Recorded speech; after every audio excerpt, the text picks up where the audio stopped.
Hello, everyone, and welcome back. I'm CJ Christensen. It is the first week of June, so let's get cracking on the market update from May. I've been hearing lots of negativity in the market, so this update's going to look a little bit different.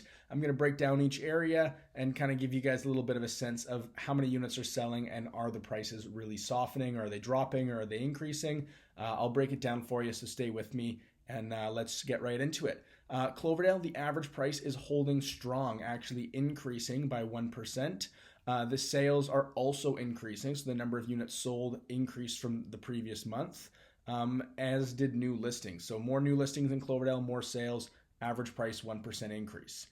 In Abbotsford, similar story. New sales have increased. The number of homes that are selling have gone up. Pricing holding steady. We see townhouses there take a 1% drop, and the detached home and condos 0%. So prices there holding steady. Out in Mission, we're seeing lots of new listings. This is an area where there is a little bit of a price adjustment. The detached market took a 4% decrease. So if you're looking to upsize and you're open to the Mission area, now could be a great time because we're seeing lots of inventory there and a couple less sales. Or sales are still around the same amount there, but we're seeing prices softening a little bit there. So that is a good opportunity there, but really only in the detached market, not so much in the condos and townhouses in Mission. South Surrey also did see a slight dip, only 1 or 2%, but the units are still selling in that neighborhood. Langley, the sales are also increasing on that one, but we did see a 1% dip in price. So when you're reading the news, guys, and they're saying that the prices are crashing and they're dropping, crashing is the incorrect word. Dropping technically is the right word, but dropping 1% each month. I mean, we're talking about a few $1,000. So nothing too crazy. But just have to be realistic on your sale price. When your neighbor gets, say, 1.5, you might be getting 1.49. So we're still talking in the same wheelhouse.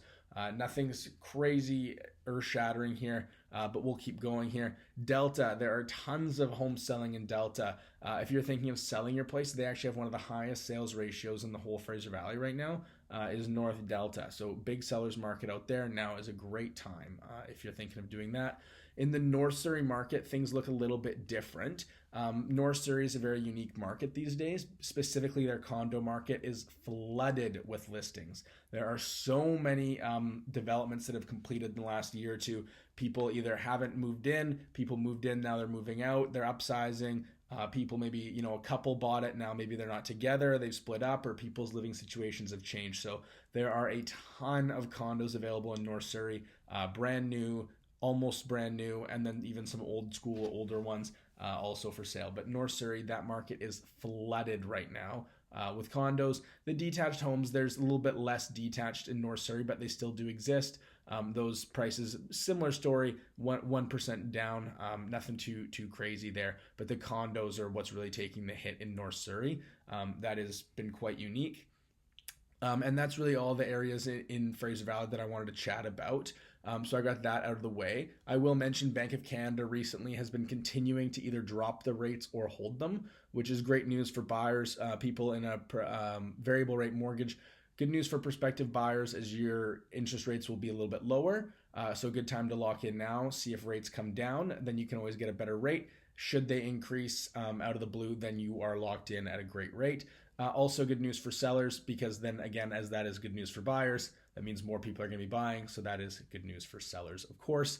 Wanted to briefly chat about, don't want to keep everybody here too long, but wanted to chat about some new first-time home buyer regulations. The government has basically waived property transfer tax of the purchase of a first-time home buyer of a brand new built home, and this has to be purchased from the developer. So if I buy a unit and then I do not move into it and it's still brand new and I sell it to someone else, they will have to pay the PTT. Only I save the tax as the original purchaser from the developer. So wanted to chat about that quickly. And that works on a slider scale. It's waived up to 1 million, and then should you go between 1 million and 1.5 million, there's a slider scale. So they only pay a certain amount. And that was really that. So update's kind of done here. Have a great summer, and we will see you guys next month. Take care, everybody.